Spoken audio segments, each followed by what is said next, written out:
നമ്മൾ ഈ വീഡിയോ ചെയ്യുന്ന സമയത്ത് ഇൻഫോസിസ് അവരുടെ മൈസൂർ ക്യാമ്പസിൽ നിന്ന് ഏകദേശം 400 എംപ്ലോയീസിനെ പറഞ്ഞു വിട്ടു. അപ്പോൾ അവർ അതിൻ്റെ ഒരു റീസൺ ആയിട്ട് പറയുന്നത് ഈ 400 എംപ്ലോയീസും ഒരു ടെസ്റ്റ് പാസ്സായില്ല എന്നുള്ളതാണ് റീസൺ ആയിട്ട് പറയുന്നത്. പക്ഷേ നമ്മൾ ഇതിൻ്റെ റീസണൊക്കെ നോക്കിക്കഴിഞ്ഞ് കഴിഞ്ഞാൽ ഇതിൽ ഇപ്പോൾ ആഗോളതലത്തിൽ നടക്കുന്ന പല മാറ്റങ്ങളുമാണ് ഇതിൻ്റെ ഒരു കാരണം. അപ്പോൾ എല്ലാവർക്കും അറിയാവുന്ന പോലെ AI ആണ് ഇപ്പോഴത്തെ ഒരു പുതിയ റെവല്യൂഷൻ എന്ന് പറയുന്നത്.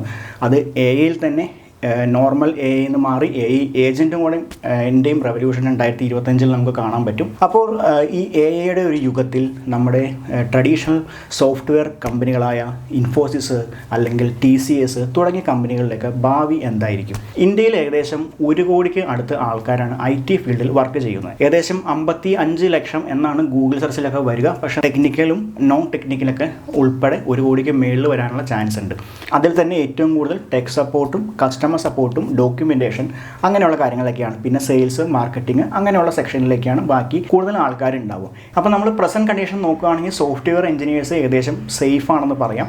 നിലവിലെ സാഹചര്യത്തിൽ നല്ലൊരു പ്രോഗ്രാമർക്ക് നന്നായിട്ട് അൽഗോരിതം ഡിസൈൻ ചെയ്യാൻ അറിയാവുന്ന കോഡിങ്ങിൽ എക്സ്പെർട്ട് ആയിട്ടുള്ള ആൾക്ക് നിലവിലത്തെ സാഹചര്യത്തിൽ AI കൊണ്ട് വലിയ പ്രശ്നമില്ല. ജൂനിയർ ലെവലിലുള്ള ഒരു ഡെവലപ്പറെ ChatGPT പോലത്തെയുള്ള AIക്ക് സിമ്പിളായിട്ട് റീപ്ലേസ് ചെയ്യാം. അപ്പോൾ ഇനി IT കമ്പനികളിലൊക്കെ ഒരു ഡെവലപ്പറായിട്ട് കയറണമെങ്കിൽ അത്യാവശ്യം നല്ല രീതിയിൽ കോഡിങ് അറിഞ്ഞിരിക്കണം, അല്ലെങ്കിൽ അതിലൊരു എക്സ്പെർട്ട് ആയിരുന്നാൽ മാത്രമാണ് ജോലിക്ക് കയറാനുള്ള സാധ്യത ഉള്ളൂ. പക്ഷേ പ്രശ്നം ഉണ്ടാകാൻ പോകുന്നത് അല്ലെങ്കിൽ ബാധിക്കാൻ പോകുന്ന ഒരു സെക്ഷൻ എന്ന് പറയുന്നത് കസ്റ്റമർ സപ്പോർട്ടും ടെക് സപ്പോർട്ടുമാണ്. ഇപ്പോൾ നമ്മളൊരു എക്സാമ്പിൾ എടുക്കുകയാണെങ്കിൽ ടെക് സപ്പോർട്ടിൽ ലക്ഷക്കണക്കിന് ആൾക്കാരാണ് വർക്ക് ചെയ്യുന്നത്. അപ്പോൾ ആ ടെക് സപ്പോർട്ടിൽ വർക്ക് ചെയ്യുന്ന ആൾക്കാർ നോർമലി ചെയ്യണമെന്ന് വെച്ച് കഴിഞ്ഞാൽ ഇപ്പോൾ എക്സാമ്പിൾ പറയുകയാണെങ്കിൽ TCS ഒക്കെ എടുക്കുകയാണെങ്കിൽ TCSൻ്റെ ഒരു ക്ലയൻറ്റ് പുറത്തുണ്ടാകും. അപ്പോൾ അവരുടെ ഒരു വെബ്സൈറ്റിൻ്റെ വർക്ക് എങ്ങാനും ആയിരിക്കും, ചിലപ്പോൾ ഒരു MNC കമ്പനി ആയിരിക്കാം, അവരുടെ ഒരു വെബ്സൈറ്റിൻ്റെ വർക്കായിരിക്കാം ഈ TCS ചെയ്തേക്കണേ.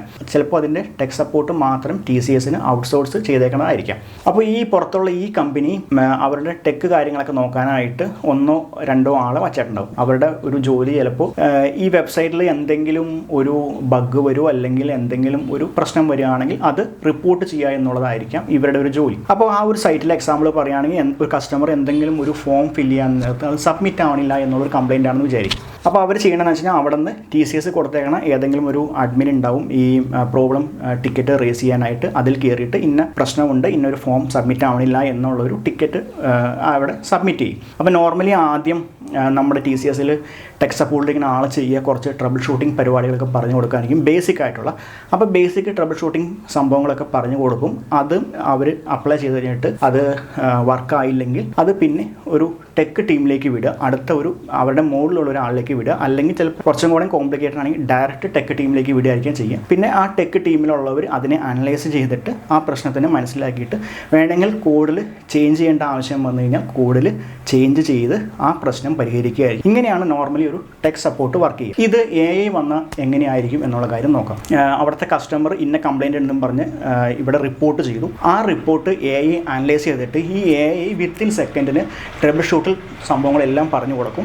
എന്താ വെച്ചാൽ AIയുടെ കയ്യിൽ ഫുൾ ഡേറ്റ ഉണ്ട്. പാസ്റ്റ് ഇതേപോലത്തെ ഇൻസിഡൻറ്റ് ഉണ്ടായപ്പോൾ എങ്ങനെയാണ് ഇത് സോൾവ് ചെയ്തത്, അങ്ങനെ തുടങ്ങിയ ഒരുപാട് ഡേറ്റാസ് AIക്ക് ഉണ്ട്. എന്നിട്ടും ആ പ്രശ്നം സോൾവ് ആയില്ലെങ്കിൽ അപ്പോൾ AIക്ക് കോഡ് അനലൈസ് ചെയ്യുമ്പോൾ AIക്ക് മനസ്സിലാവും ഇന്ന സ്ഥലത്താണ് ഈ പ്രശ്നം വന്നേക്കുന്നത്. ഈ AI പോയിട്ട് കോഡിൽ ചേഞ്ചസ് വരുത്തും, എന്നിട്ട് ഈ പ്രോബ്ലം സോൾവ് ചെയ്യും. അപ്പോൾ എന്താണെന്ന് വെച്ച് കഴിഞ്ഞാൽ ഈ ടെക് സപ്പോർട്ടിൻ്റെ ആളുമില്ല, AI തന്നെ കോഡിലും ചേഞ്ചസ് വരുത്തി അത് ടെക്കിലെ ആളിലേക്ക് ഫോർവേഡ് ചെയ്തിട്ട് പ്രോഗ്രാമർ ഇരുന്നിട്ട് കോഡിൽ ചേഞ്ചസ് വരുത്തേണ്ട ആവശ്യം വന്നില്ല, AI തന്നെ ചേഞ്ച് ചെയ്ത് പ്രോബ്ലം സോൾവ് ചെയ്തു. ഇനി ഇതിൻ്റെ ഒരു 3ാമത്തെ സ്റ്റേജ് അല്ലെങ്കിൽ ഒരു ഫൈനൽ സ്റ്റേജ് എന്ന് പറയാവുന്നത് എന്താണെന്ന് വെച്ച് കഴിഞ്ഞാൽ പുറത്തുള്ള ആ ഒരു ക്ലയൻറ്റിൻ്റെ വെബ്സൈറ്റിൽ ഈ പ്രശ്നം ഉണ്ടാകുന്നത് അവിടുത്തെ ആ ഒരു ക്ലയൻറ്റ് അല്ലെങ്കിൽ അവരുടെ കസ്റ്റമർ ഐഡൻറ്റിഫൈ ചെയ്യണേക്കാളും മുമ്പ് ഈ പ്രോബ്ലം കാണിച്ച് തുടങ്ങണ ആ ഒരു സെക്കൻഡിൽ തന്നെ AI ഇതിനെ ഐഡൻറ്റിഫൈ ചെയ്തിട്ട് കോഡിൽ വേണ്ട ചേഞ്ചസ് വരുത്തിയിട്ട് ഈ പ്രോബ്ലത്തിനെ സോൾവ് ചെയ്യും. അപ്പോൾ അവിടുത്തെ കസ്റ്റമറും അറിഞ്ഞില്ല, ആ ഒരു ക്ലയൻറ്റും അറിഞ്ഞില്ല, എല്ലാവരും അറിയണേക്കാളും മുമ്പ് തന്നെ AI ഇത് പരിഹരിച്ച് കഴിഞ്ഞു. ഇതാണ് ഇതിൻ്റെ ഒരു ഫൈനൽ സ്റ്റേജ്. അപ്പോൾ ഇന്ത്യ എന്ന് പറയുന്നത് ലോകത്തിലെ തന്നെ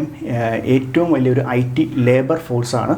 AIയുടെ ഒരു എവല്യൂഷൻ ഈ ഒരു സ്റ്റേജിലേക്ക് എത്തിക്കഴിഞ്ഞാൽ ഇന്ത്യക്ക് പുറത്തുള്ള കമ്പനികൾക്കൊന്നും ഇന്ത്യയിലേക്ക് ഈ ടെക് സപ്പോർട്ട് കാര്യങ്ങളൊന്നും ഔട്ട്സോഴ്സ് ചെയ്യേണ്ട വരില്ല. അവർക്ക് ഒരു AI ഏജൻറ്റിനെ ഹയർ ചെയ്യാം, അല്ലെങ്കിൽ ആ ഒരു സോഫ്റ്റ്വെയർ മേടിച്ചിട്ട് അവർക്ക് അവരുടെ കമ്പനിയിൽ അത് ഇംപ്ലിമെൻറ്റ് ചെയ്ത് കഴിഞ്ഞ് കഴിഞ്ഞാൽ ടെക് സപ്പോർട്ട് ഇന്ത്യയിലേക്ക് ഔട്ട്സോഴ്സ് ചെയ്യുന്നത് ഒഴിവാക്കാൻ പറ്റും. അപ്പോൾ അത് ഇന്ത്യൻ IT സെക്ടറിൽ വലിയൊരു ഇമ്പാക്റ്റ് ഉണ്ടാവും. അത് ഏറ്റവും കൂടുതൽ ബാധിക്കുന്ന ഇന്ത്യയിലെ ഏറ്റവും വലിയ ടെക് കമ്പനികളായ TCS, ഇൻഫോസിസ്, വിപ്രോ പോലുള്ള കമ്പനികളൊക്കെ ആയിരിക്കും. അപ്പോൾ ഇതിൻ്റെ ഒരു ഇമ്പാക്റ്റ് നമ്മൾ ഉദ്ദേശിക്കുന്നതിലും ഭീകരമാണ്.